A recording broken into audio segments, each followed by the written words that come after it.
யோனி பொருத்தம் அப்படின்னா என்ன மேம்? இந்த யோனி அப்படின்றது வந்து பார்த்தீங்கன்னாக்கா திருமண பொருத்தத்தில் இந்த யோனி பொருத்தம் தாம்பத்திய நிலையை பேசக்கூடியது தான் இந்த யோனி பொருத்தம். இது எப்படி பார்ப்பாங்க அப்படின்னு பார்த்தீங்கன்னா, ஒரு ஆணும் பெண்ணும் இணையும் போது தான் இந்த யோனி பொருத்தம் அப்படின்றது தாம்பத்தியத்துடைய நிலை. அதாவது இன்னும் மெடிக்கலா சொல்லணும்னாக்கா, ஒரு ஆணுடைய உறுப்பு ஒரு பெண்ணுடைய உறுப்பு எப்படி இருக்கு, ரெண்டு பேருக்கும் செட் ஆகுமா? இப்போ நீங்கள் சொல்லக்கூடிய இந்த யோனி அந்த விலங்குகளை எப்படி நம்மளுடைய வாழ்க்கையில் பயன்படுத்தினா நம்மளுக்கு வந்து எனர்ஜி கிடைக்கும்? எனர்ஜி அப்படின்னு சொல்லும் போது அந்த கோவில்கள், இப்போ அஸ்வினி ஆண் குதிரை, சூரியன் 7 குதிரையோட ரதத்தில் நிற்பாங்க. அந்த புகைப்படத்தை பார்க்கறது, அந்த சிலை இருக்கக்கூடிய கோவிலுக்கு போகிறது. இப்போ நம்மளோட நட்சத்திரத்தை எனர்ஜி, நம்ம மனோகாரகனை வலுப்படுத்துறது. ஏன் சந்திரனை வலுப்படுத்தணும்? இதுக்கு உதாரணமே வந்து பார்த்தீங்கன்னாக்கா, நடிகர் சிவகார்த்திகேயன் அவர் வந்து பார்த்தீங்கன்னா, அவர் நட்சத்திரத்துக்கு ஏற்றபடி ஜூவில் வந்து ஒரு நாலு சிங்கமும் ஒரு 2 சிங்கத்தை தத்து எடுத்துக்கிட்டார்.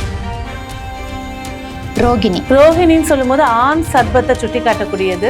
ஆண் தெய்வம் நாகராஜர் கோவில்ல இருக்கக்கூடிய புத்துகளுக்கு போய் வழிபாடு செய்யறது சிறப்பு தரும். திருவாதிரை சொல்லும் போது ஆண் நாய் கால பைரவர், அவரை வழிபாடு பண்றது நன்மையை தரும்.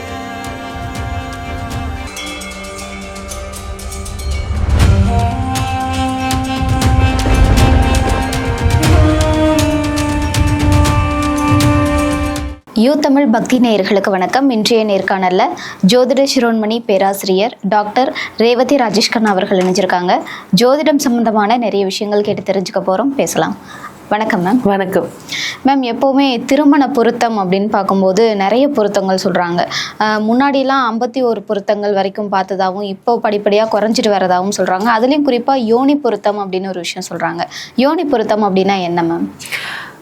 யோனி பொருத்தம், அதாவது திருமண பொருத்தம் வந்து ஆதி காலத்தில் 108 இருந்துச்சு, அப்புறம் 54 ஆச்சு, 51 ஆச்சு, அப்புறம் 18 ஆச்சு, 21 ஆச்சு, அப்புறம் 18 ஆச்சு, அப்புறம் 11 ஆச்சு, அப்புறம் 8 ஆச்சு, 5 ஆச்சு, இப்போ 1 எடுத்து. ஸோ இந்த யோனி அப்படின்றது வந்து பார்த்தீங்கன்னாக்கா, இதை வந்து திருமண பொருத்தத்தில் இந்த யோனி பொருத்தம் தாம்பத்திய நிலையை பேசக்கூடியது தான் இந்த யோனி பொருத்தம். இது எப்படி பார்ப்பாங்க அப்படின்னு பார்த்தீங்கன்னா, ஒரு ஆணும் பெண்ணும் இணையும் போது தான் வம்ச விருத்தி ஆகும். அதனால் அந்த வம்ச விருத்தி இணைகிறது வந்து 2 பேருக்கும் எந்த டிஸ்டர்பன்ஸும் இருக்கக்கூடாது.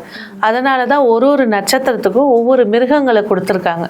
இப்போ உதாரணத்துக்கு வந்து பார்த்தீங்கன்னாக்கா, பூரட்டாதின்னு எடுத்துக்கிட்டிங்கன்னா ஆண் சிங்கம்னு வரும். அது ரொம்ப ஆக்ரோஷமாக இருப்பாங்க அந்த தாம்பத்திய நிலையில். இப்போ இவங்களுக்கு போயிட்டு நீங்கள் வந்து மக நட்சத்திரத்தை இணைச்சிங்கன்னா அது ஆண் எலி. ஸோ அந்த தாம்பத்தியம் வந்து நரகம் மாதிரி இருக்கும். அதனால்தான் ஆதி காலத்தில் வந்து வம்ச விருத்தி, சம்பந்தி பொருத்தம், மகேந்திர பொருத்தம், ஆண் வாரிசு இருக்குமா, யோனி பொருத்தம், தாம்பத்தியம் சிறப்பாக இருக்குமா அப்படின்னு பார்த்ததெல்லாம் இதுதான். அப்போது நீங்கள் ஒரு 100 வருஷத்துக்கு முன்னாடி போனீங்கன்னாக்கா, அப்போ பெண்கள் வாயத்தை வந்து சொல்லலை. இப்போ இருக்க பெண்கள் வந்து இது என்னால் முடியலை அப்படின்னு சொல்லி விவாகரத்தாங்கிற வரைக்கும் வந்துட்டாங்க. இந்த யோனி பொருத்தம் அப்படின்றது தாம்பத்தியத்துடைய நிலை.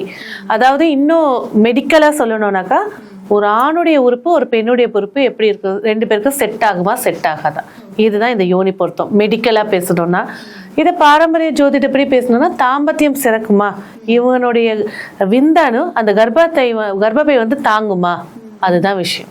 Okay ma'am. இப்போது எந்த நட்சத்திரத்துக்கு எந்த விலங்கு அப்படின்னு ஒரு விஷயம் இருக்குல்ல, இதை நம்ம அன்றாட வாழ்க்கையில் எப்படி தொடர்பு படுத்திக்கிறது? நல்ல விஷயம். அதாவது இது தாம்பத்தியம்னா இதை ஒதுக்கி வச்சுருப்பாங்க. 2வது விஷயம் என்னன்னாக்கா, ஒருத்தர் இப்போ ஃபார் எக்ஸாம்பிள் ஒருத்தர் வந்து சுவாதி நட்சத்திரத்தில் பிறந்துட்டாங்க. சுவாதி நட்சத்திரம் அப்படின்னா ஆண் எருமை.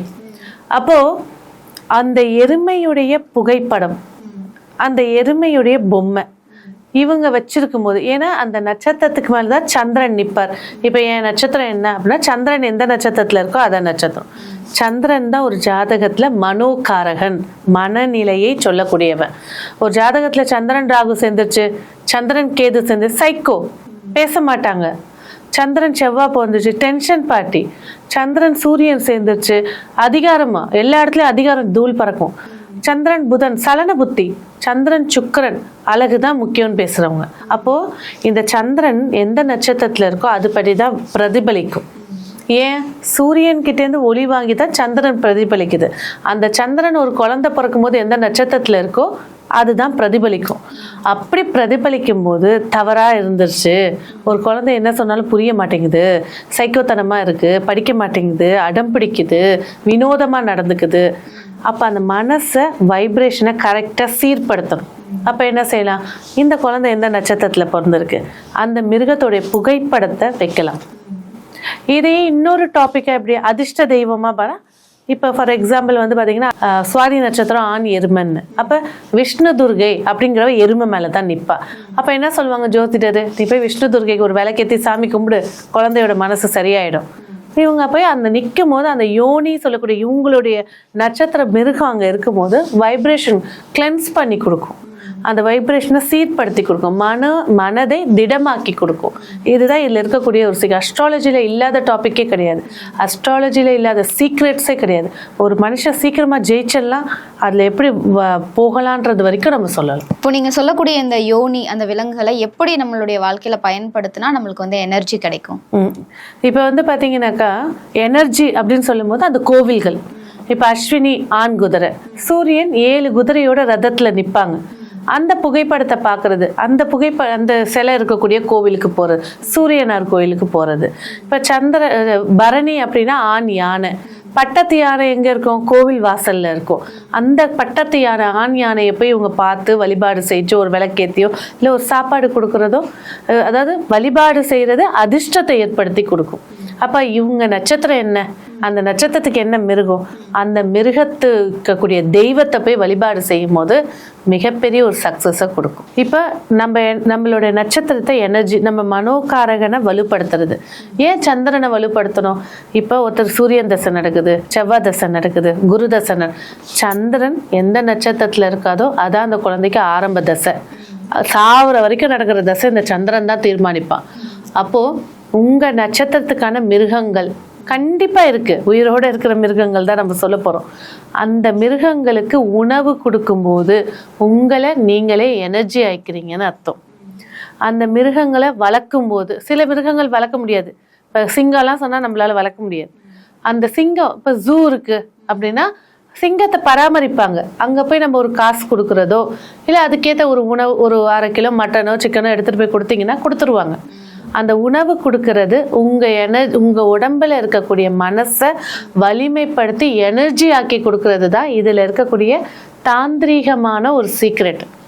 அப்போது எனக்கு மனசு சரியில்லை, ஒரே கஷ்டமாகவே இருக்குது, இந்த ஸ்ட்ரெஸ்லேருந்து நான் ரிலீஃப் ஆகணும், உன் நட்சத்திரம் என்ன, அதுக்கான மிருகம் என்ன, போய் சாப்பாடை கொடு, நீ எனர்ஜி ஆகிடுவ. நீ பிறந்த கிழமையில போய் கொடு, இல்லை மாசத்துல உன் நட்சத்திரம் வர நாளில் போய் கொடு, இன்னும் அதிக பலனை ஏற்படுத்தி கொடுக்கும். ஏன்னா இதுக்கு உதாரணமே வந்து பார்த்தீங்கன்னாக்கா நடிகர் சிவகார்த்திகேயன், அவர் வந்து பார்த்தீங்கன்னா அவர் நட்சத்திரத்துக்கு ஏற்றபடி ஜூவில் வந்து ஒரு 4 சிங்கமும் 2 சிங்கத்தையும் தத்து எடுத்துக்கிட்டார்.